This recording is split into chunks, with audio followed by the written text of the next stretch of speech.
checking in with the chapter Aka from Kbnks, which is it's Aka is the head goose, who is from Kbnks, of the wild geese that Niles has joined up with from jumping on the back of one of the tame geese that he was trying to prevent from running away.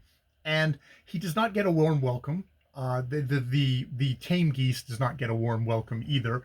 You know, basically the wild geese look down on him, on her, the tame goose, and it looks for a bit there that the tame goose isn't going to be able to keep up with them, which wouldn't be surprising, but it does manage to, even though they're really just barely. They actually make it to the first resting stop, which is on an ice floe, which at that point is safe out in the middle of the lake. Unfortunately, it breaks off, goes to the shore, and they get attacked by a fox, Smire the fox. And Smire actually does grab hold of one of the geese, which Niles, to his credit, he's being a really shitty little boy, but he's being a better elf, actually runs to protect this geese, like yells at him, and the fox is so surprised that the goose or the gander is able to get away. Unfortunately, then Smire starts to chase Niles, and ends up chasing him up a beech tree where he is trapped, and Smire's waiting there for him. It's interesting, at the beginning of this, they're like, we want nothing to do with humans, and Niles rather foolishly lets them know that he's not actually an elf, that he's a human being, and it's like, we don't want anything to do with you. And the tame goose is able to actually kind of convince them, just let him stay the night, and then we'll figure it out from there. But then the fox incident happens, and he's trapped up the tree, and it looks like the geese have left him there. They've gone off.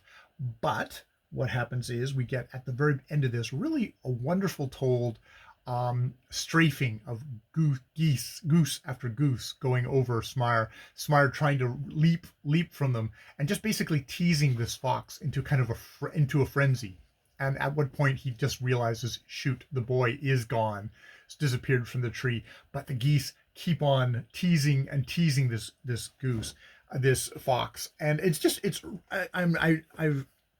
there's been a good couple of bits in here where I've just really enjoyed the reading out of this story. It's funny how you get some books where it's just like, oh, this is just fun to read out loud, and this is definitely one of them. So I can see why this is a classic, because there's just this kind of continual going after them. In the afternoon, Smire was so exhausted that he grew delirious. He saw nothing before his eyes but flying geese. He made leaps for sunspots which he saw on the ground, and for poor little butterfly that had come out of his chrysalis too soon. The wild geese flew and flew unceasingly all day long. They continued to torment Smire. And yeah, they at the very end, of course, they do a little taunt at the end. Now you know, Mr. Fox, what happens to the one who dares to come near Aka of Kbnks, they shouted in his ear, and with that, they left him in peace. They do actually the author does do a good thing of saying, like, this is a starving fox. Like, it's the middle of winter. This fox desperately needs food. All the chickens are locked up. All the rats are underneath the frozen ground. He's a predator. He needs his food as much as, geese want to stay alive.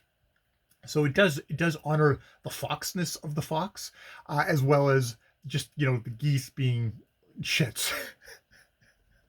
Maybe that's more crows, but yeah, I can see geese being, taunting shits as well.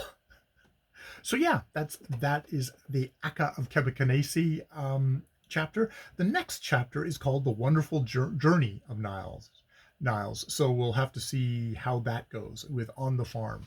But yeah, enjoying very much. More videos later.